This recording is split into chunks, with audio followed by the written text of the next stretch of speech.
Grandma, can we leave? Look under the table, please. You never think a kid will notice what the grown-ups are pretending not to see. The hall was alive. Bright lights, loud music, champagne glasses clinking everywhere. My daughter looked stunning in that second wedding dress, like she'd finally found her footing after everything with her first husband. Everyone was smiling, laughing, celebrating like it was exactly where we all needed to be. I was talking with some relatives when I caught sight of my grandson, Leo, standing frozen in the middle of the room. His toy car slipped from his hand, and his little fingers found mine, shaking. "Grandma," he whispered, "we have to go home now." I asked him why, and he just pointed under the head table where my daughter and her new husband sat. Then he said something that stopped me cold. "Didn't you see what's under the table?" The wedding felt unreal from the start. Everyone smiling in those perfect little smiles, like they were trying too hard to convince themselves that everything was fine. You know what I mean? The kind of smiles people wear when they're scared to let anything real slip through. My daughter was radiant. Yeah, but there was this distant look in her eyes, like she was somewhere else. Maybe trying to hold on to the idea of this day being something fresh, a clean slate. The hall was pristine. White flowers, polished wood floors, shiny silverware that caught every glint of the chandeliers. It was like a staged play, every detail carefully chosen to erase the past. That evening air carried this strange heaviness despite the music playing softly in the background. The guests were all family or close friends, people who'd wrapped themselves in years of shared history, or in some cases, years of silence. I sat near the edge of the room, nursing my glass of wine, watching them all pretend they weren't carrying secrets. My ex-husband was there, sitting stone-faced, as if the last 20 years never happened. My daughter's new husband, trying so hard to seem relaxed, laughing with the best man, cracking jokes, but the tension was like this invisible wire stretched tight between us all. I felt it in the way people moved, the way their eyes flickered away when something uncomfortable hovered just beneath the surface. It looked like a fairy tale stitched together from old wounds. The ceremony itself was beautiful, on paper. Vows exchanged with that practiced sincerity, promises made under the high wooden beams of the chapel. But I caught those tiny moments, the flickers, when my daughter's hand trembled slightly when she reached for her husband's, when my ex looked away abruptly, as if he remembered something he didn't want to face, and me, trying to choke down this gnawing pit in my stomach, hoping the day would just hold together. Afterward, during dinner, the conversation felt forced. Polite questions about work, the kids, the weather. Laughter bubbled up, but it was brittle. Like everyone was waiting for a crack to show, a hint of the storm beneath. I saw her mother's friend glance quickly at my daughter, the way you look at someone who's about to fall, but is pretending they won't. I wondered if anyone else felt the unease, or if I was just seeing the truth in a crowd desperate for lies. When my daughter stood to give her toast, the room quieted. Her voice was steady, but there was a tremor beneath the words, something like a warning. She smiled, thanked us all, spoke about new beginnings and family. I wanted to believe her. I mean, who wouldn't? But in that smile, I saw a flicker of something else, doubt, fear. Like she was reminding herself as much as everyone else that this day was supposed to mean something different. The cake cutting was the same story, everyone watching carefully, like any wrong move would shatter the fragile mask. I caught myself looking around, catching small looks exchanged, whispers that stopped when eyes landed on me. Everyone pretending this was just a wedding, nothing else. But I knew better. I could feel it ticking beneath the surface, like a silent alarm no one wanted to hear. When the music started again, people got up to dance, grabbing partners awkwardly. I stayed seated, my hands wrapped tight around my glass. I wanted to reach out to my daughter, hold her, tell her I was here, but the words felt useless, like they couldn't reach her. She flashed a quick smile in my direction before disappearing into the crowd. I let out a breath I hadn't even realized I was holding, telling myself it was just nerves, just the weight of years pressing down. Maybe it was hope, keeping me from breaking. But deep down, I knew the night wasn't over the way it should have been. The silence between the laughs, the hesitations in her eyes, they all said something different, something that was still waiting to come out. I still remember that night like it was yesterday, even though it's been years. My daughter, she came home with that look, like her whole world had just crumbled and she didn't know how to catch the pieces. We were sitting at the kitchen table, the light too harsh, her tears barely making a sound as she tried to explain what happened with her first husband. At first, I didn't want to believe it. That man, he seemed decent enough. Quiet, no trouble from him. But what she told me, that he was cheating on her, right under her nose, with someone from work. Not just that, he'd been lying about money, hiding debts they'd never spoken about. The whole thing felt like a punch to the gut. I watched my daughter shrink in that chair, her hands trembling, eyes red but fierce with hurt. It was the first time I saw her broken like that. I'd always known life could be cruel, but seeing her fall apart made something inside me snap. I promised myself then, that day, I'd never watch her cry like that again, even if it meant staying silent this time. I'd keep my mouth shut, bite my tongue, because sometimes words do more damage, and just be there. Just protect her however I could. But protection turned out to be a lot more complicated than I thought. The scandal, you'd have thought it'd end there, in that cramped little house where she'd trusted him. But no, once word got out, it spread like wildfire. Family friends whispered, judgment passed quietly at church, and worst of all, her own parents started to question her choices. She wasn't perfect, far from it, but no one saw the betrayal she endured.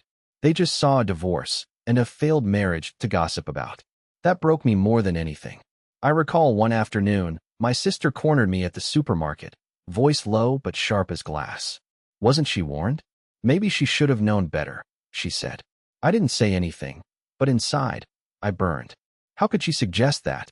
My daughter was the one who trusted someone with her whole heart, and now everyone acted like it was her fault. Watching all that unfold made me wary of the world, of people, even of my own family. I became harder, more guarded. I couldn't let my girl go through that again.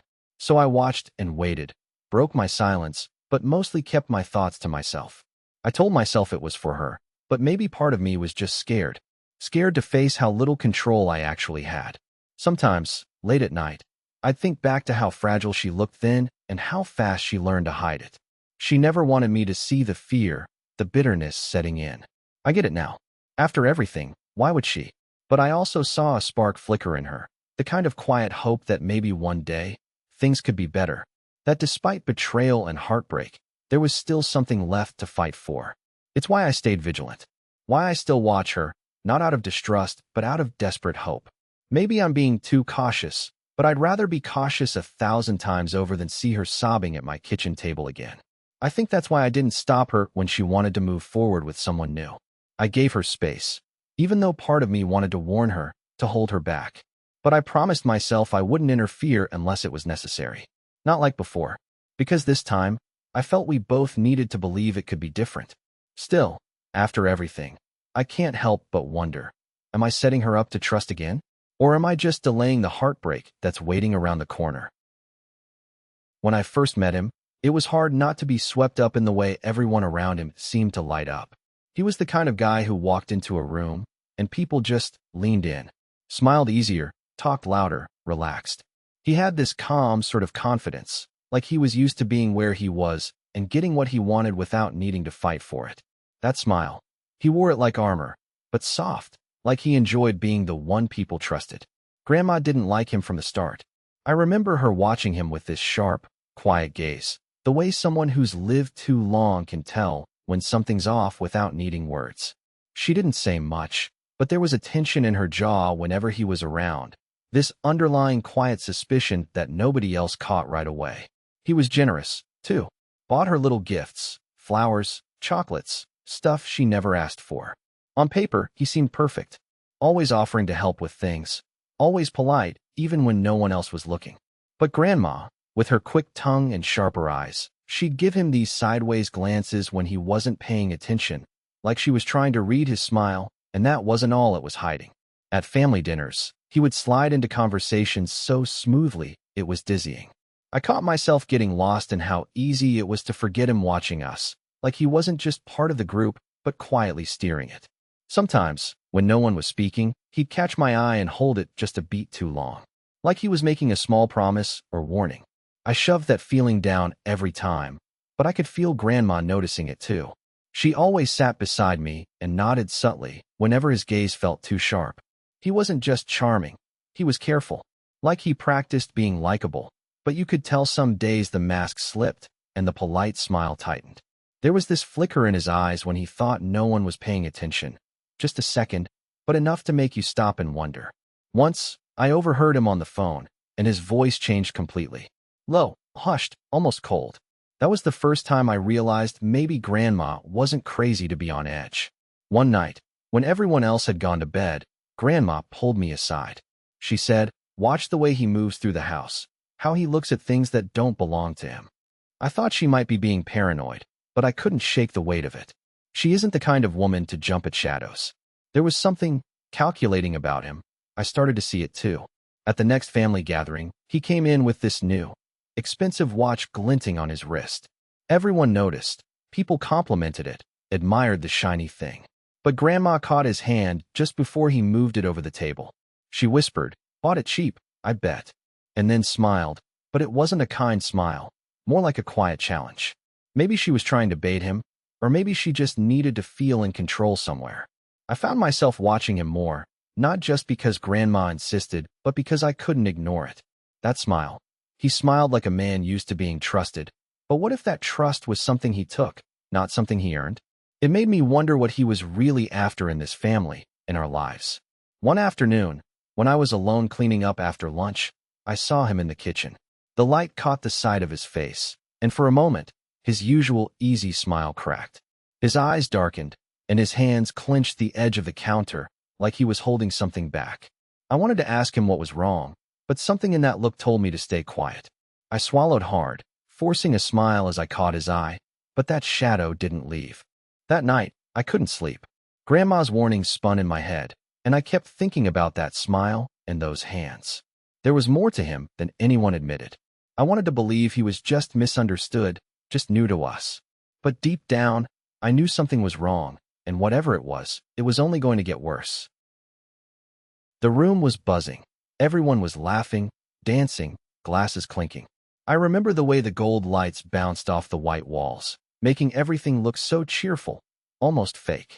Grandma had finally settled down, her shoulders loose for once. She'd been pacing since we got here, mumbling about how things needed to look perfect, but now she was sitting, sipping wine, even smiling. That's when I noticed Leo. He was just standing there, right in the middle of the room, near the corner, but completely still. His eyes were glued to the main table, the one where the adults were all gathered. I could see his mouth open a little, like he wanted to say something but couldn't. Leo's laughter stopped before the music did. It was like the party noise just got a notch quieter all around him. I went over to him, trying to snap him out of whatever it was. "Hey Leo, you okay?" I asked, but he didn't even blink. His eyes were wide and frozen, tracing the same spot where a man I barely knew stood, laughing at some joke with the others. That man was the last person I thought Leo should feel scared of. "Leo," I nudged him again, but he didn't move. His little hand trembled just slightly. Then Grandma's voice cut through. She was still sitting at the edge of her chair, eyes sharp now, watching Leo. "What's wrong with him?" she said, sounding off, but her gaze didn't leave the boy. I felt a cold knot twist in my stomach. I didn't know how to explain it. How do you tell people that your nephew looks terrified because of a grown man at a party? Especially when that man is supposed to be family. I crouched down beside Leo, trying to catch his eye. "Tell me what you see," I whispered, hoping to get him to break out of it. And finally, he blinked. Slowly, his voice shook out like a whisper. He's looking at me." I looked where he was staring. The man's eyes flicked over briefly, like he sensed Leo's gaze. Then he smiled, too sharp, like a shark. My blood went cold. I'd never noticed it before, but that smile felt like it was meant to trap you, not welcome you. Grandma was next to me now, breathing fast, eyes darting between Leo and the table. She reached out, grabbed Leo's hand like she wanted to pull him away, but he jerked slightly, like he couldn't move. "This isn't right," she said, mostly to herself. Her voice was shaky. I felt it too, the party turning slippery beneath my feet. The lightness was breaking down, and the funny jokes and dance music were starting to sound like noise we couldn't ignore. I looked back at Leo and saw something raw in his face, the way his small hands curled into holds, the tight little line of his mouth. I realized he wasn't just scared. He was scared to the point of being frozen, like the man's presence was draining all his energy to even breathe. I wanted to pull him out now, but as I reached for him, the man stood up, and the whole room seemed to lean into that moment. The music kept going, but it suddenly sounded too loud, too distant, like I was underwater. Leo's eyes didn't move when the man turned directly toward us. I swear he didn't even breathe when the man's shadow stretched closer. Grandma whispered, "We should leave." But before anyone could move, Leo's hand tightened in mine, his small voice barely audible, "Don't let him take me." Suddenly the warmth of the party was gone. Everyone around us was still laughing, toasting, dancing, like nothing had changed. But for me, for Leo, the air just went dead cold. And I knew this wasn't just some bad feeling. Something was coming, and it was close enough to breathe down our necks. I barely had time to think before Leo's hand found mine. It was so small, almost fragile, but the way he gripped it felt strange, like he was the one steadying me, not the other way around. "I want to go home," he murmured, his voice low, almost urgent. "Why?" I asked, blinking down at him as he suddenly looked serious, not like the carefree kid I'd been chatting with just seconds before. He didn't answer right away. Instead, he pointed under the table, just below where my knees rested, and whispered, "Didn't you see what's underneath?" I hesitated, my heart picking up speed. I tried to laugh it off, but there was this cold knot tightening in my stomach. Beneath the table, in the dim light, I expected nothing. But then I noticed it, a shadow. Not like any normal shadow, something that didn't belong. It was a small, twisted shape curled up in the corner, almost too dark to make out. I blinked, thinking my eyes were playing tricks on me. But Leo kept staring, his hand squeezing mine tighter, like he was the adult and I was the one who didn't understand anything. "Leo, what is that?" I whispered, voice cracking a little. He took a deep breath and tugged me gently. "I don't want to stay here." I swallowed hard, trying to shake off the rising dread growing in my chest. "No, come on, Leo. You're probably just tired or something. There's nothing there." I forced a smile, hoping to push the unease away. But Leo looked so scared, not like any kid freaking out over a stupid shadow. His face was pale. His eyes darted back under the table, wide and unblinking. "I saw it when we came in," he said. "It was there, watching." His voice barely rose above a whisper, but it cracked with something real, fear. I pulled my hand free slowly, the skin stretched tight across my knuckles. "Watching what, Leo?" "It's just a basement. Maybe a rat or something." "No," he said, shaking his head. "Not a rat. Bigger. Like it was waiting for me." I wanted to laugh, to say he was imagining it, but my throat felt dry and raw. The room suddenly felt colder, smaller. I looked again. The shadow hadn't moved. I could almost swear it had eyes, tiny and reflecting a faint, wet gleam. But I knew how ridiculous that sounded. Still, my body refused to let me stand up. Something sticky was gripping my legs. Nerves, I guess, rooting me to the spot. Leo's eyes locked onto mine. "Please, go home." I swallowed, the weight of what he just said settling in. I should have just agreed, done what he wanted, but I needed answers. "Did you tell anyone?" "Your parents?"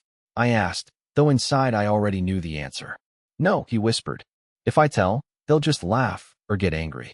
But I'm telling you because I trust you." Trust. The word hit harder than I expected, mixing with the cold fear crawling up my spine. Looking at him, I felt torn. Part of me wanted to protect him, to get us both out of there. Another part, this stubborn, stupid part, wanted to understand what the hell was going on. "Okay," I said finally. "We're going to check it out, okay? But you stay right beside me." He nodded, but didn't let go of my hand. I crouched down slowly, my breath shallow and uneven. The shadow wasn't moving, but the faint glint of those supposed eyes haunted me. Maybe I was losing it, but I couldn't push the feeling away. "Do you think it's coming for us?" I asked quietly. Leo looked at me like the question was crazy. "I don't know." Then he whispered, "But it's waiting." The room felt tighter, the air thicker. I wanted to run, wanted to shake him off and pretend this was some dumb kid's nightmare. But his hand in mine was stubborn, grounding me through the fog of panic spreading in my chest. I kept staring at that dark shape, and for the first time, I wasn't sure if I was alone in being terrified. I thought it was just a weird basement and some bad luck. But the silence that followed said otherwise. I was sitting in the kitchen, trying to keep my voice steady while my grandmother kept fussing over the dinner table. She'd been strange all day, quieter than usual, and there was this weird tension hanging around her like a bad smell I couldn't get rid of. She pulled the tablecloth back a little, just to straighten it, but then she stopped. I noticed her fingers lingered on the edge, almost like she was hesitating. Then, without really thinking, I leaned closer, and she suddenly bent down, lifting up one corner of the cloth just enough to peek underneath. At first, I thought maybe she dropped something or was looking for something small, her reading glasses or a pen, but what I caught a quick glimpse of made my stomach twist. There was a folded piece of thick, stained fabric, like an old rag, tucked under the table. It wasn't supposed to be there. It looked soaked with something dark, glossy. I didn't want to stare, but my eyes locked onto it like I couldn't look away. "What's that?" I asked, my voice barely above a whisper. My heart was pounding like a drum I couldn't stop. Grandma's face went pale. She blinked fast, like she was trying to erase what I'd seen. "Oh, just something I forgot to wash. Don't worry about it." But the way she said it didn't fit. It sounded hollow, like a lie she was trying too hard to sell. I glanced back at the rag.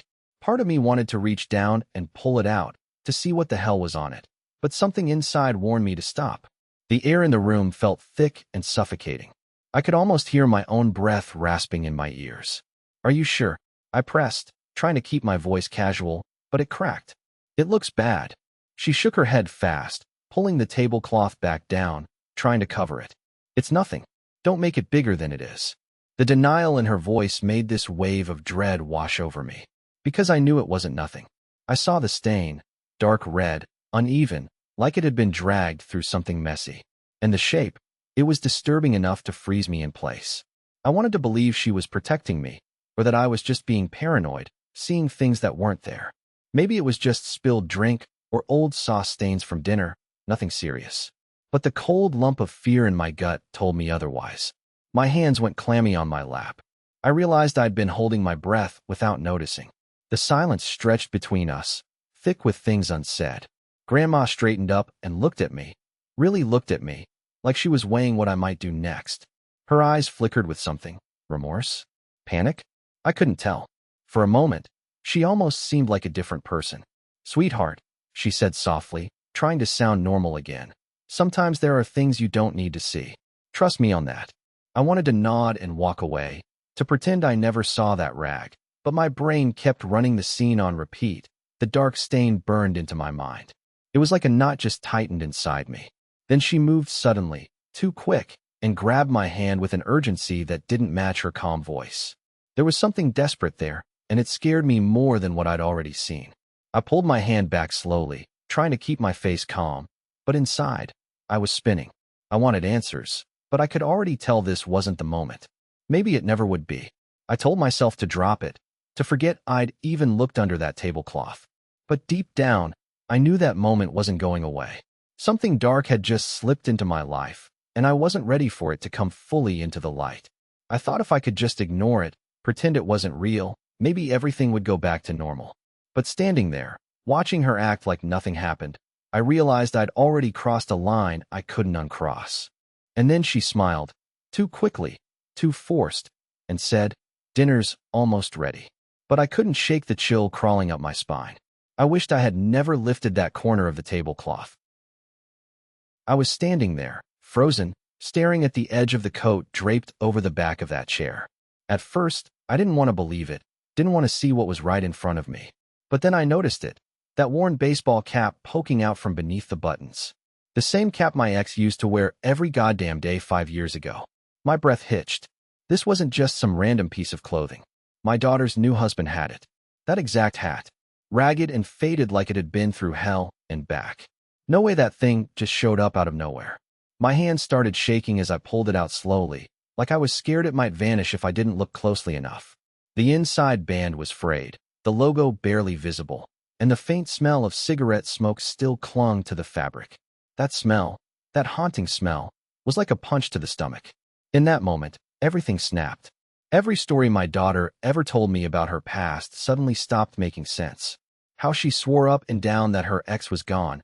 History, someone she'd cut out of her life for good. Yet here was this, silent proof that he'd come back, somehow, tangled up with the man she was supposed to trust forever. I could feel my chest tightening, like I couldn't breathe right. Rage mixed with this sharp, bitter ache, because I wanted to shout, to slam doors, to tear things apart, but I couldn't. For her. For the memories I had of the happy day she married this guy. I dropped the cap back onto the chair, but my eyes locked onto something else beneath it. A crumpled, faded photo. I picked it up carefully, heart pounding.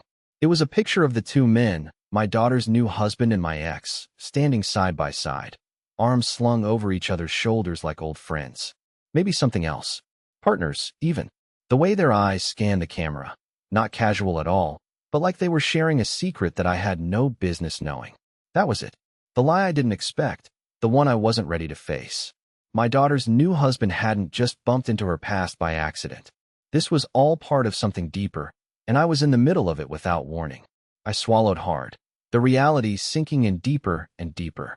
The shock had turned into this raw, twisting ache. I wanted to ask her, why didn't she see this? Why didn't I see this? But those questions felt useless, drowning me in doubt and fear. I folded the photo back up slowly, my hands trembling. The room felt suddenly heavy, every breath loud and too sharp. I wanted to disappear, to run somewhere far away from this. I wanted to believe it was a mistake, some fucked up coincidence. But I knew better. Maybe I should have been paying attention to the signs earlier. Maybe I missed all the little cracks that were always there. Now, though, it was too late. The man she married wasn't who I thought he was, and whatever past he had was creeping into our lives like a dark shadow. Something inside me shifted. I needed to figure all this out, to understand why, and what it meant for her. For us. But right then, all I could do was stand there, shaking in the silence, gripping onto what little control I had left. I thought the worst part was discovering the cap, the photo, the truth. But the silence that came after, it was heavier. It told me this wasn't going to be the end. Not by a long shot. I kneeled down and grabbed Leo's hand before anyone could notice what was happening. The hall was already thick with murmurs, like a low storm building just out of sight. I caught a glimpse of Mom's face, her expression unraveling, sharp and frantic. I didn't want Leo anywhere near that. Leo, hold my hand tight, I whispered, barely above breath. He looked up at me, eyes wide, and I could see the confusion making his little body stiffen. Don't look back, not ever. I told him, voice low but firm, almost like a secret. The moment my fingers closed around his small palm, I felt it. His grip tightened reflexively, maybe because he sensed something was wrong even if he didn't know what. I started moving, my steps quiet but urgent, weaving us through the crowd. But then, the whispers got louder, sharper. I heard my name, or maybe not mine exactly, but someone called out close by. My heart hammered as I glanced sideways and saw a woman's eyes lock on us, suspicion caught in her gaze. She took a step toward us. Hey, where's your grandson going? Her voice was calm but carried that edge, the kind that warns you not to pretend you don't hear her. I kept Leo close, lowering my voice even more. He's tired, I said, dragging the excuse out like a lifeline. We're just heading out for some fresh air. She didn't look convinced. I saw the flicker of doubt in her eyes, like she was processing something off. I felt my throat close up, my mind racing for anything else to say. Then the tide shifted, more heads turned in our direction. The noise in the hall escalated, a mix of confusion and sharp tension snapping between people. I felt the weight of being watched crush down on my shoulders. Leo started to squirm, probably feeling the pressure too. I stopped and crouched so we were level. Leo, I said gently, trying not to show how scared I felt. We just have to be quiet and keep your hand in mine, okay? You're safe with me. He nodded, looking uncertain, his small fingers trembling slightly. Somewhere behind us, I caught the faint sound of someone calling after me. Louder now, desperate, like a warning or an accusation. My stomach twisted. I glanced around, eyes searching for a way out, any crack in the crowd that wouldn't bring more questions. The air felt sharp, electric with something dangerous just beneath. Faces turned fully now, and I could see some people whispering about something gone wrong, something missing. I felt like a target, the way everyone's gaze started to press on me like heat. The hall no longer felt like a gathering place, but a trap tightening. I tightened my hold on Leo's hand, feeling his heartbeat thudding frantic under my palm. Almost there, I murmured, though I wasn't even sure where there was anymore. Then a voice, colder this time, and unmistakable, wait. Someone reached toward us, not with kindness. I froze, caught between the urge to pull Leo back and the need to keep moving forward, to protect him from what was coming. Leo looked up again, eyes wide and full of something I couldn't name. Panic? Fear? Or maybe just the raw confusion of not understanding why grown-ups were suddenly angry. I swallowed hard and took a step forward, whispering one last time, "Don't look back. Just walk with me." But the seconds stretched too long, and I knew better than to believe that was going to be enough. The room was buzzing, all eyes locked on the groom. I could feel it, that shift, even before the words came crashing down. Then someone shouted, loud and sharp, "You lied about everything." Like thunder breaking a calm sky. The crowd froze, then snapped, murmurs turning to gasps, people shuffling, trying to see what had just happened. I looked over, and his face, it cracked. Not the man I thought I knew. This wasn't the charming, steady guy I'd stood beside. His smile faltered, eyes darted, panic bleeding through the calm he'd tried to hold all night. Someone else caught the scent of it too, started shouting questions, digging, pushing like hungry sharks. Secrets started spilling, tumbling out in a mess of accusation and denial. The grandmother sat in the corner, watching it all unfold. There was this cold stillness about her, like a statue carved out of disappointment. Her eyes were fixed on him, her quiet fury undercutting every word spoken. I realized she'd known. Maybe she'd always known, and this was her moment of quiet justice. The air got heavier the longer this went on, like the whole room was holding its breath, waiting for the facade to completely crumble. He tried to claw his way back, stammering explanations that made no real sense. People weren't buying it. The trust shattered too fast. The chaos grew, guests pulling out their phones, whispering, some shaking their heads in disbelief. The groom's mask was gone, and everything ugly was left in the open. I stood frozen, the ugly truth assaulting me from all sides. Part of me wanted to scream at him, demand answers, while another part just wanted to disappear into the floor, embarrassed and raw. I could feel the sting of shame creeping in, but also this overwhelming sadness, the kind that sinks deep because you realize you were blind. Maybe I should have seen the cracks sooner, listened when something didn't feel right. But I didn't. I let him write the story, and now it was unraveling in front of everyone. "Why didn't you tell me?" I heard myself whisper, barely audible over the rising chaos. No one was listening. The grandmother leaned forward, her voice cold but steady. "We all knew. You just chose to pretend." It wasn't a question or an accusation, just truth sliding like ice in the room. That hit harder than anything else. People started leaving, some shaking their heads, others openly whispering about the betrayal. The groom's desperate attempts to salvage what was left only made things worse. The more he spoke, the clearer it became. The man I married didn't exist. It was a performance, and now the curtain was ripped away. Through the swirl of voices, I caught a glimpse of the grandmother again. Her face was unreadable, but her eyes glinted with this grim satisfaction. I hated that she felt vindicated in my pain. But maybe she was right. Maybe this was what had to happen. I stood there, overwhelmed, everything I'd thought solid crumbling into dust. Every guest saw what I had, but too late to pretend they didn't.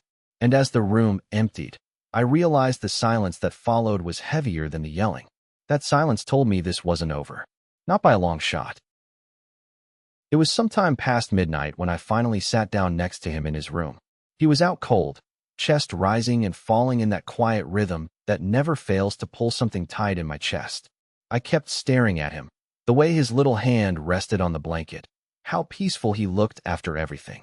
I remember thinking, kids don't carry the weight we do. They don't know how to pretend the way we do. They just see whatever's in front of them, plain and simple. I felt this weird mix of relief and dread. The relief that he wasn't awake, not having to explain anything he shouldn't have to understand yet, and dread for how soon that'd change. I kept my eyes on that sleeping face, and I couldn't help but wonder, how much had he noticed? How much was he innocently piecing together from scraps adults just ignore? I thought about all those moments during the visit, how he'd ask questions, simple, direct questions that caught me off guard. And maybe that's the thing, children don't lie. They just see what we've trained ourselves not to. I felt this heavy sinking feeling, like I was holding a fragile glass ball that could shatter any second with the wrong move. I thought about the last words I said to him before bed, about superheroes and how brave he was. I wondered if, somewhere deep down, he sensed how fragile bravery really is. The room was quiet except for the gentle hum of the radiator and the distant street sounds. I didn't want to break the silence. For once, I didn't want to explain anything away or make it better. It wasn't something I could fix by talking or pretending. I kept thinking about how adults wrap things up neatly with rational explanations or persuasive lies to make themselves feel less guilty. But kids, they just absorb the truth in colors too vivid for us to face. That's what haunts me the most. How they watch us stumble and fall around the cracks we've learned to walk over. How they see it all through eyes that haven't learned to look away yet. Watching him sleep, I felt this strange responsibility, like I was guarding something precious that could dissolve if I blinked. It wasn't just his safety or his happiness, but the purity of that child's view. The way he believed the world was as simple and good as his dreams. I almost wanted to reach out and shake myself awake, remind myself not to mess it up. But then I caught my breath because I knew that no matter what I did, some of those shadows had already crossed the threshold. I thought about tomorrow and the countless tomorrows after. The quiet moments, the questions he might ask, the truths he might have to carry before he's ready. There's a kind of cruel irony in knowing innocence won't last, but hoping it'll linger just long enough. I stayed there for a long time, just sitting in the dark, gripping that awful mix of fear and hope. And then I realized the silence around me wasn't peace. It was waiting. I thought it was over. But the silence that followed said otherwise.